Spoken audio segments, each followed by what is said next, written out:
राज्यातील सर्व शेतकऱ्यांसाठी आली आनंदाची बातमी.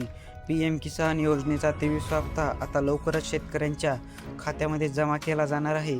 शेतकरी मित्रांनो, आता देवेंद्र फडणवीस आणि पी.एम. मोदी यांनी मंत्रिमंडळ बैठकीमध्ये मिळून 23व्या हप्त्यासाठी निधी मंजूर केला आहे. आता हा हप्ता लवकरच शेतकऱ्यांच्या खात्यामध्ये पण जमा केला जाणार आहे.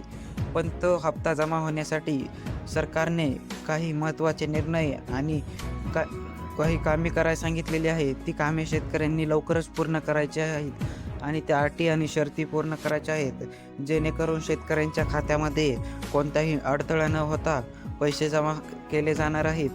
शेतकरी मित्रांनो, ती कामे ही आहेत की KYC पूर्ण करा, आधार कार्ड बँक खात्याशी लिंक ठेवा, DBT सक्रिय करा, फार्मर ID रजिस्ट्रेशन पूर्ण करा, जमीन नोंद, नाव आणि आधार माहिती बरोबर आहे का ते एकदा तपासून घ्या आणि PM किसान पोर्टलवर बेनिफिशरी स्टेटस चेक करा. शेतकरी मित्रांनो, मोबाईल नंबर अपडेट ठेवा. कोणतीही त्रुटी असल्यास CSC सेंटरवर जाऊन तुम्ही दुरुस्ती करू शकता.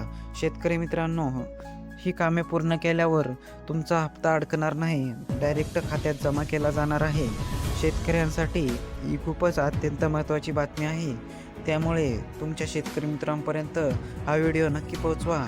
व्हिडिओ आवडला असेल तर सबस्क्राईब करा आणि शेवटपर्यंत पाहिल्याबद्दल धन्यवाद. चॅनलला सबस्क्राईब करा. धन्यवाद.